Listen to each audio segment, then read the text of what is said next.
오늘 본문의 1절에 시작하기를 그런즉 하고서 시작한다는 것은 앞의 내용의 어떤 이제 결론적으로 이야기하는 말입니다.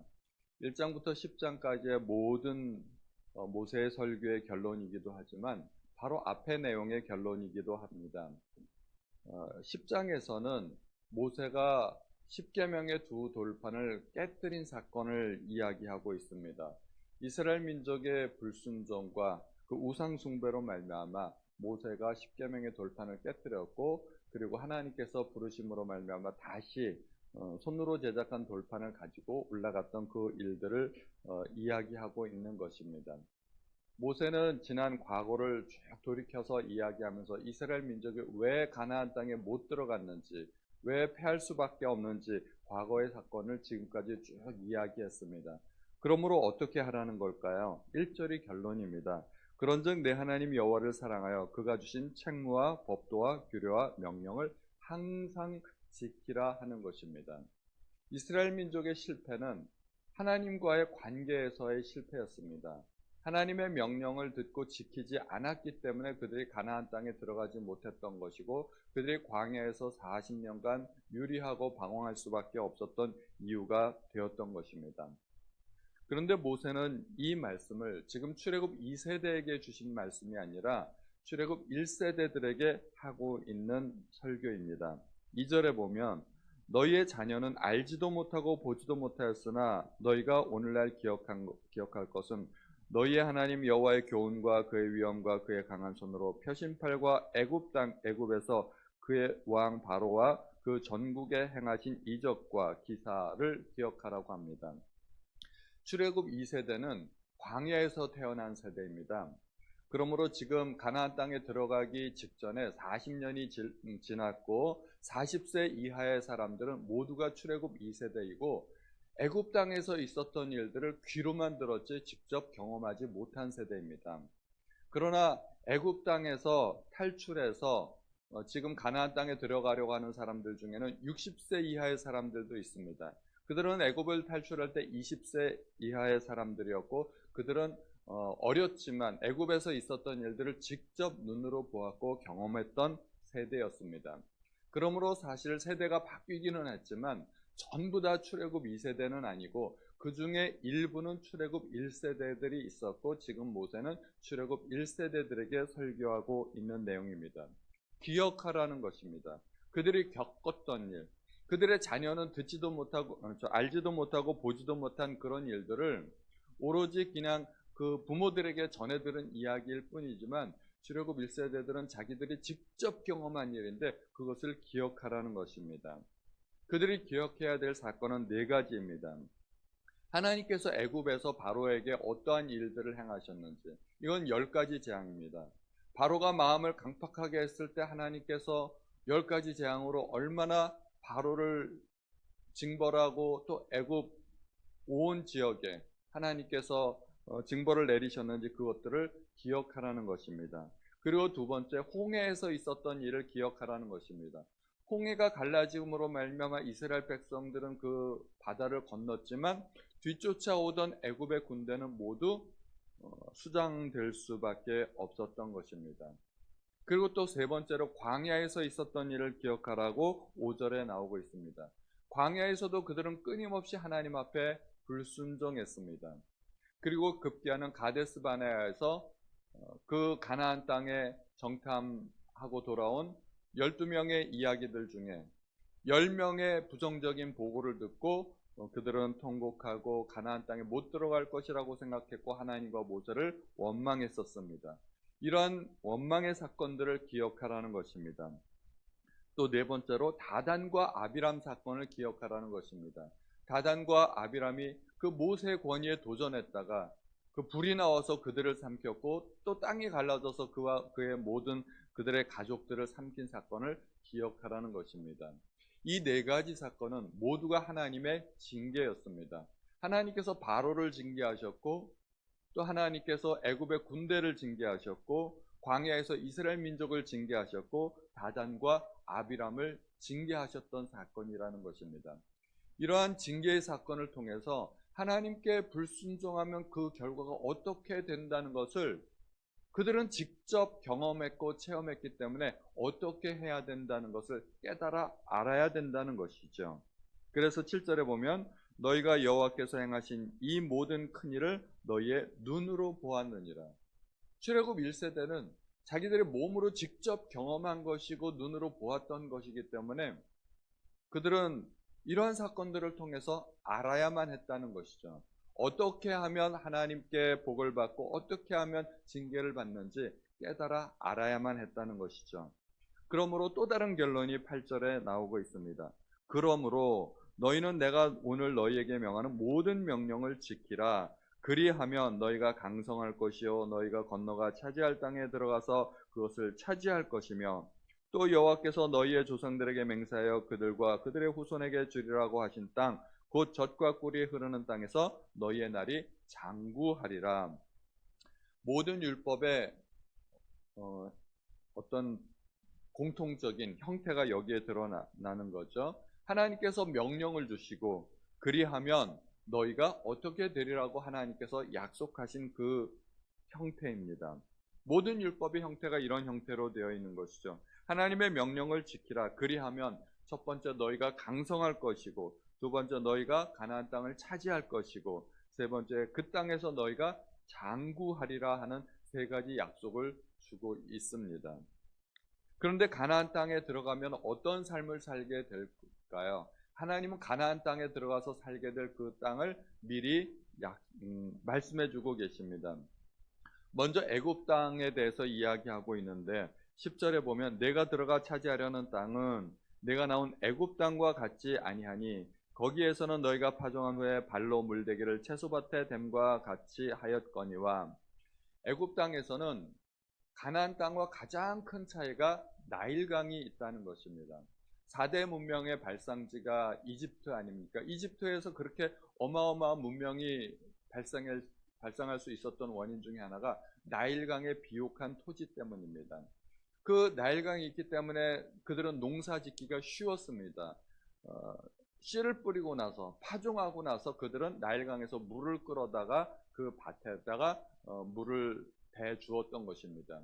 그러므로 그들은 비옥한 땅에서 농사를 짓고 살 수 있었고 사람들이 모이기 시작했고 그러다 보니까 문명이 발전할 수 있었던 것입니다.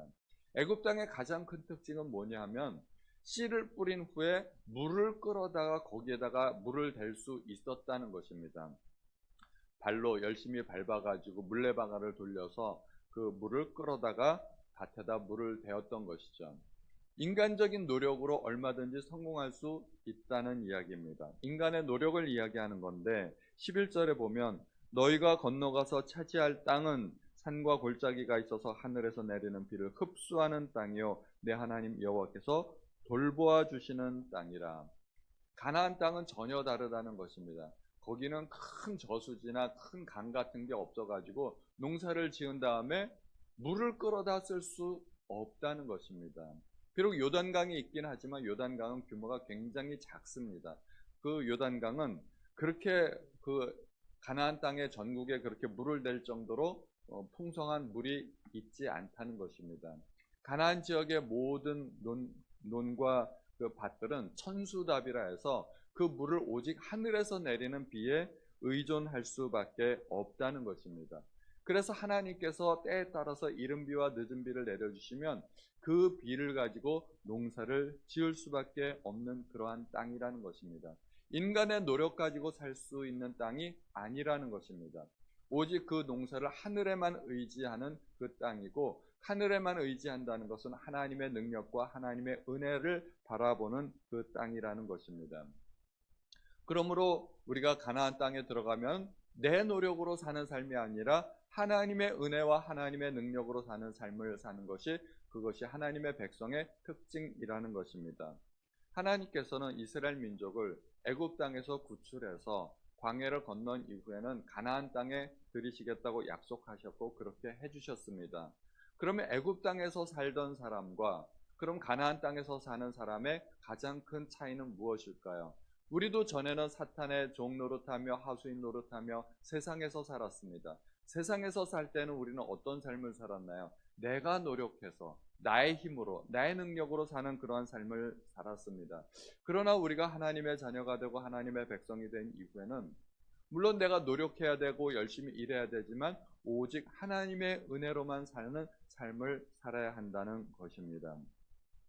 이스라엘은 여름에 건기와 겨울에 우기가 있어서 비가 내리는 때와 비가 내리지 않는 그러한 때가 있습니다. 여름의 건기는 5월에서 10월까지 지속이 되고 이제 여름이 끝나고 나면 10월에 비가 한번 내리게 됩니다. 그 비가 이른 비이고 그들은 가을에 씨를 뿌립니다. 가을에 씨를 뿌리게 되는데 땅이 촉촉하게 젖어 있을 때 그 땅을 기경해서 파종하고 씨를 뿌리게 됩니다. 그러니까 그렇게 돼서 이제 겨울에 우기를 지나게 되는데 겨울에 우기는 3, 4월 동안에 계속해서 비가 내리고 이제 4월에 마지막 비가 늦은 비가 한번 내리게 되면 모든 곡식들이 풍성한 열매를 거두게 됩니다. 그렇게 해서 4월에서 5월 사이에 보리를 먼저 거두게 되고 5월에서 6월 사이에 온갖 종류의 과일과 또 밀을 거두게 됩니다. 그들이 땅에 씨를 뿌리고 농사를 짓지만 그 결과는 하늘에 달렸다는 것입니다. 땅과 하늘이 연합해야만 농사가 성공할 수 있다는 것입니다. 땅은 우리가 일해야 되는 곳이죠. 땅을 갈고 씨를 뿌리고 파종하고 땅은 우리가 일을 해야 되는 곳이지만 그러나 그 결과는 하늘에 달려 있다는 것입니다. 이것이 그리스도인의 삶을 이야기하는 것입니다.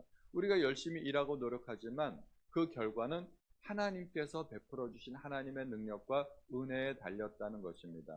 애굽에서는 그렇지 않았죠. 하늘과 전혀 상관없는 삶을 애굽 사람들은 살았습니다. 그들은 하늘에서 비가 내리든 안 내리든 상관없이 나일강에서 얼마든지 물을 끌어다가 쓸 수 있었습니다. 그것이 굉장히 좋아 보이지만 그러나 그것은 정말 많은 노력을 해야 되는 일이고 인간의 노력을 필요로 하는 그런 일들입니다. 그러나 가나안 땅은 오직 하늘만 바라보기 때문에 뭐 노력을 안 하는 건 아니지만 하나님께서 은혜를 베푸시면 얼마든지 비가 내려서 땅을 적실 수 있다는 것입니다. 그러므로 우리가 하나님의 자녀가 되고 하나님의 백성이 된 이후에는 이제는 더 이상 내 노력만 가지고 사는 삶이 아니라 하나님의 은혜를 바라보는 그러한 삶을 살아야 된다는 것입니다. 그런데 만약에 우리가 하나님을 떠나서 세상 사람들과 그런 똑같은 삶을 살게 된다면 어떻게 될까요? 16절에 보면 너희는 스스로 삼가라 두렵건대 마음에 미혹하여 돌이켜 다른 신들을 섬기며 그것에 절함으로 여호와께서 너희에게 진노하사 하늘을 닫아 비를 내리지 아니하여 땅이 소산을 내지 않게 하심으로 너희가 여호와께서 주신 아름다운 땅에서 속히 멸망할까 하노라. 여기 두렵건대 하는 말이 있지 않습니까? 두렵건대. 이건 굉장히 두려운 일이라는 것입니다. 하나님께서 이 말씀을 백성들에게 주실 때 하나님의 마음을 표현하고 있는 것입니다. 하나님은 전지전능하신 하나님이신데 하나님께서 두려워하는 일이 있을까요? 하나님은 절대로 두려워하지 않는 하나님이십니다. 그런데 이스라엘 백성을 향해서는 두렵다는 것입니다. 두렵다는 것이 무섭다는 뜻이 아니라 염려가 된다, 걱정이 된다 그런 뜻이죠. 이스라엘 백성이 그렇게 애굽 땅에서 종로로 타던 데서 하나님께서 구원해 주셔서 가나안 땅에 들여 주셨는데 그 땅에서 이스라엘 백성이 그 가나안 민족의 그 가증한 문화를 본받아서 다른 신을 섬기게 되면 그들이 그 땅에서 멸망할 수도 있다는 것이죠. 이것이 하나님께서 가장 걱정하시는 일이고 가장 염려하시는 일이라는 것입니다. 오직 하나님과의 관계에서만 성공할 수 있다는 것입니다. 그러므로 우리는 이 땅에서 열심히 노력하고 또 일하고 또 학생들은 공부하고 그것도 중요하지만 그러나 그것만이 다가 아니라는 것을 우리는 기억해야 됩니다. 첫 번째로 우리는 하나님의 명령을 듣고 지켜야 되고 하나님을 예배해야 되고 하나님의 말씀을 들어야 하고 하나님 앞에 기도해야 됩니다. 우리 그리스도인의 성공의 비결은 오직 하늘에 달려 있다는 것입니다. 하나님의 은혜와 능력 아니면 우리는 절대로 성공할 수가 없다는 것입니다. 그래서 하나님께서 이러한 메시지를 우리에게 주셨고 우리는 오늘도 하나님의 능력과 은혜만을 간구하시는 그런 모든 성도님들 되시기를 예수님의 이름으로 축원드립니다. 하나님 아버지, 오늘도 저희에게 귀한 은혜를 들려주시니 감사드립니다. 하나님, 저희가 이렇게 하나님의 은혜의 말씀을 들을 때 이것은 저희가 은혜 받기 위한 말씀도 아니고 하나님의 명령에 순종하기 위한 말씀으로 우리가 받을 수 있도록 도와주옵소서. 저희가 이 땅에서 아무리 많은 노력을 하고 일을 한다 할지라도 하나님의 은혜와 능력 아니면 살아갈 수가 없습니다. 오직 하나님의 능력과 은혜만을 구하는 주의 백성들 될 수 있도록 도와주옵소서. 모든 말씀을 우리 주 예수님의 이름으로 기도하였습니다. 아멘.